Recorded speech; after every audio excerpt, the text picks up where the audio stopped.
नमस्कार सर। चौहान जी, आप हाटी समिति के चंडीगढ़ यूनिट के कन्वीनर हैं और हम आपसे जानना चाहेंगे कि हाटी की ये हाटी मूवमेंट क्या है, और इसके बारे में आप हमें यूज़र्स को आप बताइए कि क्या ये मूवमेंट चल रही है और कब से चल रही है। धन्यवाद। पहले तो मैं आप मीडिया भाइयों का बहुत बहुत शुक्रगुजार हूँ कि आप लोगों ने इतनी दिलचस्पी रखी है कि इस हमारे मूवमेंट के लिए आप लोगों ने अपना समय दिया है। मैं आपको संक्षेप में ये बताना चाहूँगा जी कि हाटी एक हमारा ट्रांसगिरी एरिया सिरमौर डिस्ट्रिक्ट में है, जी जहाँ पे हम अपने जो इनहेबिटेंट्स हैं, जी हाट के तौर पे जैसे हमारे बुजुर्ग कहीं भी जाया करते थे, तो हमने फिर इस शब्द का एक कॉइन किया है हाटी। अब हाटी समिति का जो हमारा जो मूवमेंट है, जी ये हमारे ट्रांसगिरी ट्रैक्ट को, क्योंकि ये बहुत ही दुर्गम क्षेत्र हैं, वहाँ पे आजीविका के साधन इतने नहीं है, ना कोई इंडस्ट्रीज है, ना कोई कोई अच्छे ढंग के कोई कारखाने हैं, कुछ भी नहीं है उस प्रकार जी का। जी इवन की पानी की समस्याएं हैं, सड़क की समस्याएं हैं, अभी तक भी आज़ादी के 70 साल के बाद भी हम लोगों का अभी एरिया इतना डेवलप नहीं हुआ है। तो उस विषय में हम लोगों का ये एक विचार बना था, कई लोगों का विचार बना था ओके कि हम लोगों को अपने एरिया को एक ट्राइबल एरिया के तौर पे सरकार के आगे मांग रखनी चाहिए कि हमारे एरिया को ट्राइबल घोषित करे, क्योंकि जो हमारा जौनसार बाबर का एरिया है, जो कभी सिरमौर का ही एक हिस्सा हुआ करता था, वो 1967 से भी शायद पहले इस ट्राइबल घोषित किया जा चुका है और हमारा एरिया अभी तक ट्राइबल घोषित नहीं हुआ है। तो इसी मूवमेंट को लेकर के, इसी बात को लेकर के और इसी गोल को लेकर के हमने ये हाटी समिति बनाई है और एक मूवमेंट इस दिशा में चल रहा है। ओके, तो आपके इस मूवमेंट की अभी तक की क्या स्थिति है, कहाँ तक पहुँचा है ये मूवमेंट, मैं ये आपसे जानना चाहता हूँ। देखिए, अभी तक ठीक है, मैं ये मानता हूँ कि हम लोगों में इसमें थोड़ी सी देरी हुई है, लेकिन मेरे एक केंद्रीय हाटी समिति से बहुत ही अच्छे कार्यकर्ता हैं रमेश देसाई जी। जी जी इस विषय में मैं इनसे चाहूँगा कि ये थोड़ा सा इस विषय में थोड़ा आपको जी सर। धन्यवाद चौहान साहब। सबसे पहले मैं भी मीडिया भाइयों का जो है धन्यवाद करता हूं कि आपने हमारे मुद्दे को डिजिटल के युग में जो है इसको डिजिटल के तौर पर प्रचार प्रसार के लिए आप हमें सपोर्ट दे रहे हैं, तो मैं भी धन्यवाद करता हूं। चौहान साहब ने कहा कि भाई हाटी मूवमेंट के बारे में वैसे तो ब्रीफिंग इन्होंने की है, परंतु मैं एक केंद्रीय हाटी समिति का एग्जीक्यूटिव मेंबर होने के नाते लगातार इसमें जुड़ा हूँ। पिछले 1-1.5 साल से हमारी मीटिंग नहीं हो पाई, परंतु हमारी एक रिसेंट शिलाई में भी हाटी केंद्रीय हाटी समिति के जो हमारे अध्यक्ष है डॉक्टर अमीचंद जी कमल जी और हमारे महासचिव कुंदन शास्त्री जी, तो हमारी शिलाई में एक चौहान साहब के साथ एक वहाँ पे एक छोटी मीटिंग हुई जिसमें हमने अपडेट जानने का प्रयास किया कि हमारा मूवमेंट अभी तक कहाँ पहुँचा है। तो इसमें वीरेंद्र जी हम ये चाहते हैं कि भाई हमारे मूवमेंट में कुछ आरजीआई ने हिमाचल गवर्नमेंट ने इसको केस को भेज दिया था, यहाँ से पूरी विधि विधान से इसको भेजा गया था केंद्र सरकार को।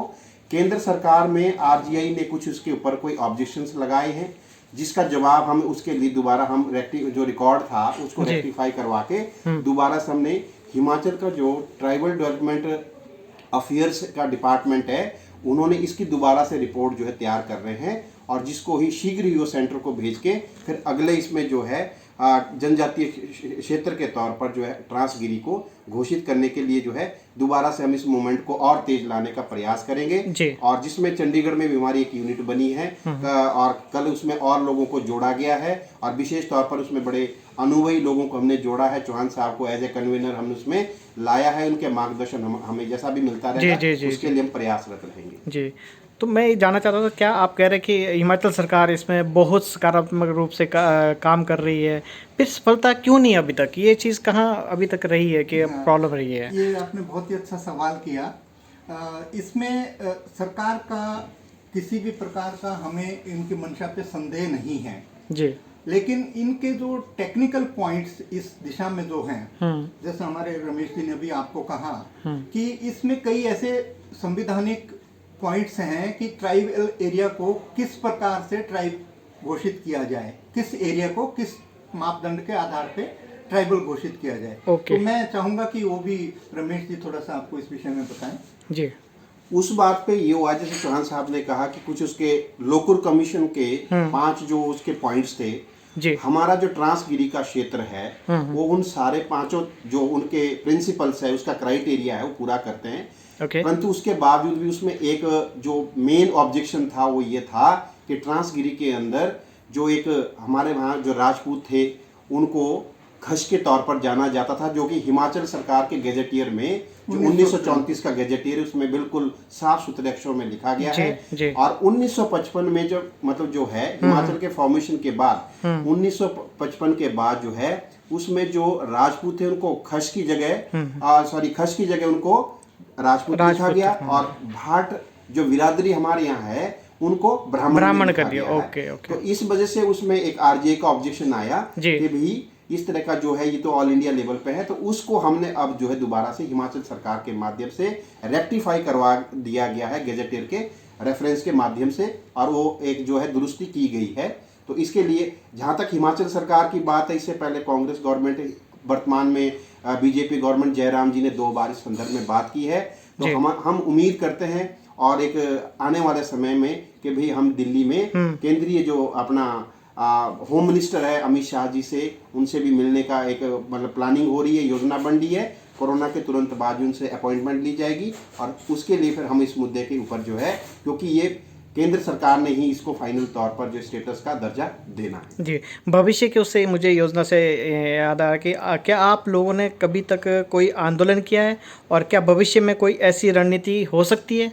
तो चौहान साहब इसमें आपका कमेंट चाह रहे हैं। वीरेंद्र जी, ऐसा है, किसी भी मुहिम को किनारे तक ले जाने के लिए जी, आंदोलन हुआ, जागरूकता हुई, जी, बैठक हुई, आप जैसे मीडिया भाइयों का सहयोग हुआ, सरकार का सहयोग हुआ, ये सारे कदम हमारे जो हाटी समिति के जो लोग हैं, केंद्रीय समिति के जो पदाधिकारी हैं या हम सब यूनिट जितने भी काम कर रहे हैं, सभी इस दिशा में बिल्कुल केंद्रीय समिति के दिशानुसार हम सब काम कर रहे हैं इस विषय में। जी। ठीक है, आंदोलन सड़कों पर अभी तक नहीं उतरा है, लेकिन जहां तक एक जैसे हमारा एक शांत स्वभाव का जो हमारा एरिया है, हम लोग भी शांति प्रिय लोग हैं। हम लोग अभी तक इसमें कोई भी ऐसा उद्दंड या कोई ऐसा आक्रामक रुख अभी तक हमने नहीं अपनाया है। ओके जी, ओके। और कोशिश हमारी यही है कि अगर प्यार से, हमारे अधिकार से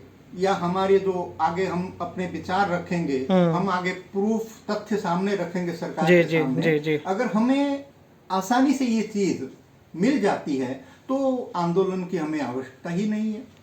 जी, जी, जी। तो अगर सर फिर भी आपकी मांग सरकार ने ना मानी तो आगे क्या है, इसका आगे क्या है? मैं ये जानना चाहता हूँ आपसे, लास्ट आपका टाइम ले रहा हूँ। नहीं, कोई बात नहीं। मैं आपको एक चीज़ बताऊंगा कि कहते हैं ना कि अगर सीधी अंगूठी से घी ना निकले तो थोड़ा सा टेढ़ा भी करना पड़ता है। जी। और कोई भी आंदोलन अगर हम कर रहे हैं या कोई भी मांग कर रहे हैं, ये कोई नाजायज मांग नहीं है। हमारा हक, जैसा हमारे रमेश जी ने बताया, हमने वो सारे 5 मापदंड बिल्कुल सरकार के सामने रखे हैं और हमारा ये मूवमेंट, हमारा ये हक उसके मुताबिक बिल्कुल सही बनता है। अगर सरकार या कोई भी इस दिशा में कोई हमारे रास्ते में बाधा डालते हैं तो आंदोलन का रूप तो ऑटोमेटिकली ही लोग जब जागरूक होंगे, आप सभी मीडिया भाइयों के थ्रू, आप सभी लोगों के थ्रू, और हमने ये भी इसमें डिसाइड किया है कि जन जागरण को जब तक हम इसमें सहयोग नहीं करेंगे या उनका सहयोग नहीं लेंगे तब तक कोई भी आंदोलन को सफल बनाने में मुश्किल होती है। लेकिन इतना मैं आपको बता सकता हूँ कि अगर हम शांति प्रिय हैं, अगर हमारा एरिया शांति प्रिय है, तो हमें अपना हक लेना भी आता है। तो हमारी एक तरफ बताते हैं कि आगे मोणो थी, मतलब पहाड़ी में मैं आपको बता रहा हूँ, हो सकता है कई लोगों को नहीं समझ आए। पोख नहीं होती है, पोख। हाँ जी। तो पोखो का मतलब है जो होती है कि भाई जो हमारा हक है, अगर आप हमें शांति से नहीं दे रहे हैं तो हम इसको लेना भी जानते हैं। तो इस करके मैं यही चाहूंगा कि हमें वहां तक की नौबत ना आए। सरकार या बाकी जितने भी अधिकारी इसको थोड़ा विचार विमर्श करके, और हमसे जो जितना भी कोई उनको तथ्य चाहिए, डॉक्टर अमित चंद जी और खास तौर पे हमारे शास्त्री जी, उन लोगों ने जितना होमवर्क इसके लिए किया है वो बहुत ही सराहनीय है। और मेरे ख्याल में इससे ज्यादा सरकार के सामने और कोई प्रूफ देने की आवश्यकता नहीं है। बहुत बहुत धन्यवाद सर। हाटी समिति के ये थे हमारे साथ चौहान जी और रमेश जी, जो चंडीगढ़ इकाई के एक अध्यक्ष के रूप में काम कर रहे हैं और एक काफ़ी तरीके से आगे मुहिम को आगे बढ़ा रहे हैं। तो खबर हिमाचल में आपके लिए सर बहुत बहुत धन्यवाद टाइम देने के लिए। बहुत बहुत शुक्रिया। आप सभी का बहुत बहुत धन्यवाद।